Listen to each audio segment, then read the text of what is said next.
Hello and welcome to Boxing Bants, the home of Irish boxing.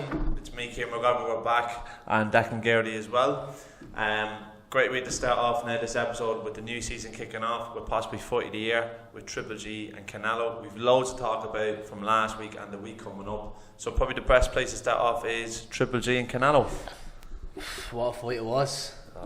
What a fight. Brilliant. A lot of people going back and forth which way they scored it. Personally, I think the fight was a close fight. It was a great fight.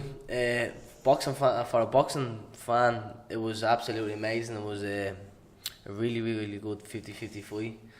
I thought I gave it a Golovkin by 2 rounds. I wouldn't argue it was a draw, and I wouldn't argue if Canelo just nicked it as well. That's how tight of a fight it was, but it was a great fight. I just thought Golovkin looked past it a little bit. Looked a bit old maybe. Just didn't look like he wanted it as much as Canelo wanted it. Yeah. Canelo was the one who was pushing the pace and pushing forward. Even though I thought Golovkin did throw more punches and more power shots, but I still thought Canelo was pushing that bit more. Yeah. Which way did you score it yourself? I thought it was really tight now as well. I thought it was a very good fight. I scored it there the other night. I rewatched it, and in going into the last round, I had Triple G up by 1 round, and I'd say a lot of people would agree that the last round was Triple G's, even though the judges gave it. Yeah, Canelo. Canelo. Look, the first 5 rounds I gave it 3-2 to Canelo. I thought, It's a bit slow at the blocks, Triple G, wasn't he? you're leaving the rounds tight, and you're technically at a way for it. Even though you're a champion, and it's mad to say you're a champion, he's the way for you. He's the B side. He's fighting on the Golden Boy card. So you're leaving it in them close rounds. Of course, you're not going to edge it, you know what I mean? And that's just everyone knows the way boxing works. If it's tight, the home fighter is going to get it, and that's what happened with him. He stormed out of the ring, disgusted. Would I like to see a third fight? Absolutely. Do I think a third fight will happen? Not anytime soon. If it does happen, I think it's going to be a 1.5 years, and that's going to suit Canelo because Canelo's pushing more into his prime and Golovkin's pushing out of it. So I think it'd be smart businessman on Canelo's side and his team side the way as long as possible. I think the fight was great. I would have liked to see there's a few times Golovkin not hurt Canelo but did put him back a little bit, and I would have liked to see him go for it, but he took his foot off the gas a little bit at some stages in the round and just took it easy. I would have liked to see him go for it. I think he's starting to lose that bit of niggle he has where he was a afraid man, you know what I mean? He's a afraid man to fight. He was like 2 years ago, he was like Tyson. Everyone was expecting a knockout. Every fight, everyone was expecting a knockout. But not once did I really see him go for that fight. They try to really stop the fight, and really that's what he needed to do. Get an early get a stoppage to make sure there was no bad decisions going against him. And look what happened to him now. It's kind of funny, like, because the fight didn't really play out the way a lot of people thought. Like, Canelo kind of pressed a little bit more. Now, the only thing is, obviously, when you're pressing, if you haven't pressed the person back to the ropes, technically, you know, even though he was pressing, Golovkin actually boxed very well. His feet work was absolutely brilliant. His jab was brilliant. Yeah, one of the best jabs you've seen in a long time. His jab was brilliant. His feet work was brilliant. He showed a different aspect of his boxing ability. To move the way he could move instead of plodding forward. Canelo's the one who kind of plodded forward. Golovkin moved a little bit, but sure, it just didn't happen for him. Yeah, and I think people talking about, like, I know Canelo threw some eye-catching punches and stuff like that, but to the untrained eye, you know, like, I think people underestimate Golovkin. He throws power punches effortlessly. Yes, that's the thing. Like, you know what I mean? So even though Canelo was throwing these shots, and people thinking, oh, well, he caught him there and stuff like that. It's like, but Canelo was like Triple G is throwing these punches, and he just effortlessly hurting you. Do you know what I mean? And I thought he boxed very well. Like, do you know what I mean? For the way that the fight played out, and look. The scoring is so subjective that if I want to give it a round to Canelo, you can always find somewhere in a round to give it to someone. Do you know what I mean? Of course. And people don't consistently keep their criteria. I think a lot of judges, you know, they pick their favourite and they look for somewhere in the round to almost give it to them. Do you know what I mean? In those types of fights, like, you know what I mean? But after this Triple G, like, where can you really go? A rematch is only really the real place that's going to make any money for you at this stage in your career. And you're going to be fighting losing battles because you're going to be getting older, more judges against you. And Canelo, it doesn't matter if he's taking a drug test or not, he's not going to he's not going to get a lengthy ban for it. Do you know what I mean? And he's only going to be coming into his prime now. You know. I think personally, as you said, where does he go after that? Because like Billy Joe was looking for the fight one, but why Billy Joe or anyone would fight him now? He has no belts. He doesn't bring a big fan base. He doesn't bring money, and he's a dangerous motherfucker. So there's no reason anyone would want to fight him. Like Canelo's the man now. Everyone's looking for. I would like to see him and Billy Joe, but I think that's going to be pushed back to someone else. I could see him fighting probably. I know Charlo's next. Charlo's next in line with him. I think he's going to probably fight Lemieux though, because Lemieux's a golden boy fighter. Yeah, maybe might make it easier. Lemieux after a great stoppage win over Spike, which didn't last very long, would make sense. But Lemieux was dangerous as well. Like even Golovkin was very cagey when he fought him. Just Billy Joe skilled him.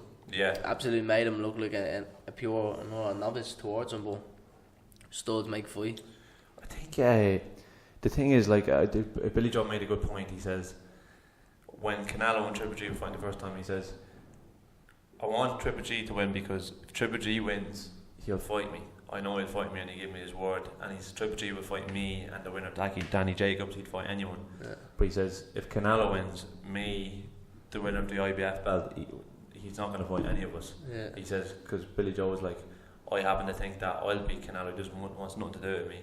And I think Danny Jacobs beats Canelo. That's what he was saying. Like that was his opinion at the time. Like, which kind of makes sense. I can imagine seeing that him ducking and dodging maybe people like that. You know what I mean? But I don't know. Of course, he has a country behind him. He has a smart business team. I don't think they're gonna take any major dangerous fights. But then again, he took the Golovkin fight. But now he's the man. He's the man at that weight. Yeah. He has the 2 belts. He's still the IBF and WBO free. Will he be unified? I'd be very surprised. I would like to see him and Billy Joe. Billy Joe could pursue the IBF title as well now after he gets past his next fight. Yeah, the only difficulty there is Eddie Hearn is with Danny Jacobs and then he's with Frank Warren, so unless... But sure, he's fighting on a match now basis, isn't it? But that was because it was a mandatory and it was going to purse bids, wasn't it? Yeah, but it still could be done. I suppose so. Like, I suppose maybe it possibly could happen, you know what I mean? But like, touching on that, with Spike O'Sullivan, like after that loss, what do you think of that fight anyway, the first round? There's not much to take about it. It's a shame. Spike got stopped. He looked very, very cagey from the word go. Spike hit as well, and to be honest with you, it didn't look like he got caught with a big shot, but you could see it really hurt him. Like, it took him a while to come around. He looked a bit dazed getting up. I thought when he first got knocked down, I thought he was getting up. I thought the referee jumped in while he was getting up. I thought it was a bit early, but then you could see when the referee came over, he was still kind of dazed, and it's a shame for Spike because not a fellow Irish man I would have loved to see do him. He's absolutely a gentleman. Where does Spike go back away from this? I personally wouldn't like to see him retire yet. He's been up there at the, like, that was he was at the gate of a the world title. Like, I don't think there's much closer besides getting the world title shot and winning it than what he's at the gate there. And securing his future as well. Yeah, like he got paid very well for that fight, I believe. I wouldn't like to see him come. Like, where'd you go from there's only really domestic fights. You have Luke Keeler, who's a former stablemate, Conrad Cummins. Like, there's only much domestically around the country for him, but I wouldn't like to see him come down back domestically after how high he's had to be up. That's the only thing. So where does it go from it? He doesn't. I know he's promoted by Murphy's Boxing. They're not big in Ireland. Few half decent fights in America, but so really, where does it go? I don't want to see him pack in yet, but I don't want to see him come back to domestically. Yeah. Do you know what I mean? Probably the biggest domestic fight he had was against Eubanks, where they threw in the towel. Well, he didn't come back in for the 8th round. Like, you know. So it's kind of the highest level that he was domestically, isn't it? Yeah. So I really wouldn't. Where does he go from it? Like, Billy Joe's fought already. Billy Joe well beat him. Does he pursue the IBF way? It's hard to say. You know what I mean? It's hard to say. Like, he'd have, like, that Charlo fella is one serious motherfucker. Someone you wouldn't want to be going after either. So, like, you hit to a certain level, there's only so far you go down. You know what I mean? Yeah, he's kind of like a I said that before loads of times. Like the Charlos, they're almost like Cal Brooks in their weight class. That these lads, the name is not big, but they're absolute killers. Like, you know what I mean? They're very dangerous. Like, you know. So I think everyone's trying to avoid them. You know. But anyway, sorry. So David Price is on this show now the weekend with Anthony Joshua. Originally he was supposed to be fighting on this Belfast show on the 5th of October, which is now going to be headlined by Tyrone McCullough. Tyrone McCullough is headlining against Josh Kennedy, 11-0 kid. I haven't seen much. I just looked briefly at his record. There's one lad he fought who I know, a fella from Manchester. Michael, his name is. He beat him on a split decision. Michael's not a bad kid, so I believe Tyrone will stop this young lad, to be honest with you. He's fighting for the WO European. He's headlining. It was originally meant to be Sean Turner and Price. Sean Turner had pulled out. Then I was chief support with Mark McCullough. I pulled out through injury. So now it's Tyrone, Josh headlining. Then there's Paddy Gallagher fighting Jay Bourne now, which is going to be a great fight. I believe that has war all over it. I've seen Jay sparred now in the gym. I've seen the recording. My father has him trying. Jay's doing very good, very good. People are thinking it's a dangerous fight, but Paddy's not a big boxer. He's more of a getting your face kind of fight, and Jay's the same. Jay kind of struggles with boxers a little bit more than the fighters, and because Jay's tough as nails as well. So I believe it's going to be a good. Really, I think it's meant to be 60-40 fight on paper, but I believe it's a good 50-50 fight. Paddy Gallagher, he fought in America. He lost in that tournament he was in. He fought in. I didn't actually see too much of it, but my father was watching obviously the footage, the build to the fight, doing his homework, and he said Paddy won that fight. Yeah. Paddy won that fight, so it goes Paddy is up there very highly. If Jay beats him, opens up so many doors. It's for the BUI Celtic title. So it's a good fight. Then on the undercard, then the other next fight would be Gary Cully's fighting for the BUI, fighting some Welsh fella, as far as I know, 7-0. Gary's a great boxer, I believe. I believe Gary will win that title and move on. I was only discussing it earlier on. I'm watching a bit of that stuff on Twitter and YouTube, going back and forth. Gary Cully reminds me of that Machine Gun Kelly. Yeah. First of all, he has that look tall, skinny, riddled with tattoos. You know what I mean? Yeah. Machine Gun Kelly calling out all the OGs, looking to fight everyone. Yeah. Looking to call it, looking to rap about everyone. That's what Gary Cully's all about. He's looking for them fights. He's not afraid. He's not shying away. Gary's a talented young lad. I've sparred him. I've trained him. He reminds me of Machine Gun Kelly. So there's a nickname for you, Gar. If you haven't been told already. So Gary's coming on well. I'd like to see him and Sean McComb. I know Sean McComb called him out, said Gary Cully was saying now and find me at the weight, now and find me. Gary's the weight above me. Who else is at his weight? There's Stephen Orman, who's probably at he's the highest at that weight. At lightweight, yeah, he's looking for a world title, you know what I mean, to be honest with you. He probably has like 2-3 good fights in him, probably that's it. So it's mad. Orman, like his fight against Highland is kind of almost robbed. But it's almost like kind of, because I remember before that fight you were saying the same. I was thinking if he loses now he's going to have to pack it in. Yeah. But because of his performance, it's elevated. But he lost against Paul Hoyland. But I seen Gary Cully call out Paul Hoyland, and Paul Hoyland saying he wouldn't fight him. But I can understand where Paul Hoyland comes from. Why fight him? You bring nothing to the table, realistically. You no belts, your name's not big, you don't bring money to the table. So I can understand Paul Hoyland not wanting to fight him. Paul Hoyland only lost, I think it was the Lonsdale belt, the British Lonsdale belt. Against the Newcastle lad. He had the IBF European belt that he beat Ormond in, and then he had one tune-up, and then he fought Ritson for the British, and obviously his belt, Ritson. So Paul's up there, so where does Paul come back from there? I'm sure Mark Dunlop will do a good job when we get back in the mix of some sort of title. So I can understand why Paul wouldn't fight him. Paul fight Gary, but Gary's looking for a few bigger names, and I think the time will come for him. Like I said, McComb called him out saying, "Gas man, McComb." He's a mad geezer. Yeah, funny. He goes from, no one to fight me, but Sean goes, "I'll fight you on my pro debut." You know what I mean? That was some going out of him, but I can understand the team keeping him away for a good while, let it build up, and I understand that the fight would be big. I think they fought each other as amateurs. If they did, I believe Sean beat him. if they have fought, I know they were at the same weight, and Sean obviously won the nationals a few times at that weight, so that's why I think Sean, if they have fought, Sean would have beaten him in the amateurs. But it'll be a great fight as a pro. I'd like to see it going on. So that's the 5th of October. That's in 2 weeks now. Now this weekend coming, we have the AJ fight. Yeah. 82,000 have got tickets for Wembley. Good going. 82, and that's just a mandatory fight. Like Eddie knows how to sell a stadium. He knows how to sell a stadium. I'll say that for sure. I tell you what, Andy Joshua could fight me, and he'd probably sell it. He just the thing is, because he draws the casuals in. Do you know what I mean? Yeah. That's it. Like 5% of the crowd is probably your purists, and then the rest is all just the casuals. Yeah. Who else on the bill? Price is fighting. I think it's 12 an hour Russian lad. Yeah. You said Luke Campbell is fighting. Luke Campbell's fighting his rematch against Ivan Mendy. He lost a razor sharp points decision against Ivan Mendy a few years ago. And his preparation, everything he told me was wrong for it.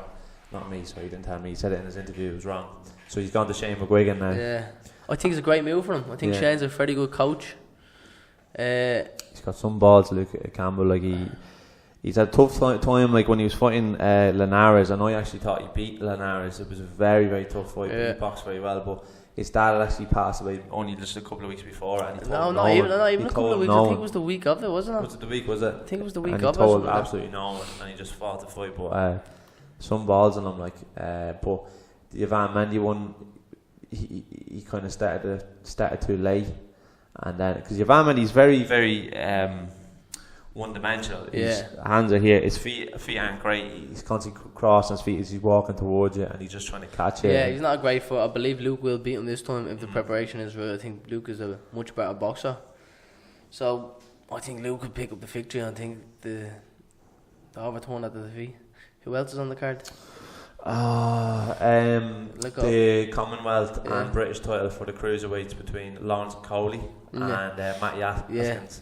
Matt Yaskins a good fella. I've seen him beat another fellow Irish lad, Tommy McCarthy, before, which is Tommy's a good lad. So it goes to show you how good Matty is. He also beat Stephen Smith. I think his fight before that. So I think it's a tough fight. I think that's gonna be a tough fight, tough, hard fight. You know, man. I think Askins could win. I think I understand that Coley's the favourite because of his background, his name, and he's obviously fought in the Olympics of that. But I think it might be a bit too soon for him. But after the fight now on Saturday, it's funny, we haven't even talked about whether who's going to win between Povetkin and Joshua, because I think we probably both know, but I think it'll be a lot tougher fight than what people think. I think it's going to be points, Joshua, because Povetkin, just from watching him when he fought Klitschko knocked him down 4 or 5 times and just kept getting up. I think it's going to be a 9-round stoppage. Yeah, from 19 I'm going to go with. I think it's going to be a straightforward win for him. Yeah. And then I think him and White could be next. I have a sneaky feeling him and Dylan White are going to be next now. Yeah. Apparently at the moment they're trying to get White and Chisora for this December. They're thinking of booking it on the 22nd of the month. I think that's a dangerous fight for White. So do I. I have to watch the fight back, but he was lucky to win. Like he did win, but split. He was lucky. It was razor sharp. So I think it's a dangerous fight for him. Dangerous fight for him. But it's a great fan fight, like. Yeah. Build up a good crack, like, and who's the donkey now? So then there's the announcement that they're doing a press conference for the Monday. Yeah, Frank Warren's doing a press conference Monday for the details of Wilder Fury. Yeah. This December. Eddie Hearn still says he doesn't think it's happening. They announced the venue and date for Frampton's Bill. Against I forgot about that. Yeah, against we could go over that. We could go over that. We could. That's in Manchester, is it? Yeah, Manchester. Yeah, so kind of neutral ground, like. Yeah. I think is Frampton will almost. You think it'd almost be most of Warrington fans. Nah, sure. Look what he did with Quigg. He fought in Manchester and brought the whole of Northern Ireland to Manchester. You know what I mean? Yeah. I think he'll do the exact same thing. And then obviously he's got Leeds fans, Warrington, and they hate Manchester as well. Yeah. So there'll be plenty Yorkshire lads over there as well. Like, but I think it'd be great to see what happens to the person who wins it. What doors they open up and whatnot. Do you know what I mean? So that's not a bad little rap. Yeah. So I think we got a lot covered there, and this will be up now tonight. So just before the Joshua fight this weekend, make sure you tune in. Yeah. And then the following week, what is on starting next week? Next week is going to be the Groves fight against Cam Smith. Did you get to see the press conference last night? Did you see the press conference with McGregor? I did, yeah. Man is a lunatic, isn't he? He got very personal, and he did a lot of in-depth homework. Yeah. What he was talking about, he knew what he was talking about. Really in-depth, so he knew exactly what he was talking about. And he made a good point at the start about there was no fans there. He says, we're doing this for the fans. And it's kind of nice when the fans are there, because when they ask questions, he gets to bounce off and put in the odd punchline on that. Oh, you know? yeah. People are thinking the bets came out. Did you see the bets? The bets came out, did they? I didn't. I know they came out. I haven't seen them. I think people expecting me the underdog. I actually think he's gonna win. I think he's gonna do a stoppage within 2 rounds. Yeah. I don't think there's any argument. Like I don't know much about the sport now in terms of what's going on inside it, but I don't think many people would argue whether you bet for either one. It's 2 different styles that are going to win. Like, I know a fella now who has trained him, and he's watched him spar with people like Luke Rockhold, and he's seen Luke Rockhold giving him question mark kicks, and he's just like walked off as if it was spit. You know what I mean? He said his head's fucking massive. Yeah. But he says the only thing that he has, the reason why he's 26-0 is because of his chin. Yeah. His chin is just so durable, but that's only his opinion. Like, that's. I heard he's just goes to the ground, doesn't he? He gets caught a lot. He gets caught a lot. He walks forward, he gets caught a lot. lot. He's an A+ on the ground grappling game, without a shadow of doubt. McGregor's idea is to make him stand up, fight, and I'm sure he's going to try to keep trying to grab him every time. How he gets lads to the ground now, obviously, once again, I could be completely wrong there, but what seems that when he gets lads to the ground is because of the chin, he's cutting range and he's taking all these shots, but he just seems to never go down. Like, he fought this fella Edson Barbosa, who's probably one of the best Muay Thai fighters out there, and he was just overwhelming him, just kept coming forward, catching all these kicks in his ribs and that, and he just kept coming forward, you know. So I don't know. I just can't wait. Yeah, it'd be good the country will just stop and tune in. Hence why that 5th of October cards the night before. I'm actually might go over for it. Yeah, I might sneakily get over there, for it. I saw you book some tickets for what? Where was it? You're going to watch it? I thought I saw you put it on Facebook where you're going to watch it. No? Yeah, up in the Green Oil, but actually me and a friend are talking about getting over and watching it. A few little trips over to America. Get over there and travel a little bit. Make sure I get down there for that weekend and have an absolutely crazy weekend with all the crazy sports. And then go back over for Fury Wall. Good deal nicely. There was a Garcelle tweet there the other day, and it was like, McGregor, I fucking love you and everything, but please can you start fighting in Ireland, because me mom won't let me fly over to Las Vegas anymore. I will wrap things up. Thank you very much for everyone watching. Don't be afraid to drop your comments underneath, and tell us what you think and you'd like to talk about next. Hit the subscribe button. We're on Instagram and we're on Facebook, so make sure to follow us on both of them for not just this but other posts as well on all the up-to-date of Irish, US and UK boxing. So thanks very much everyone. Peace out. See ya.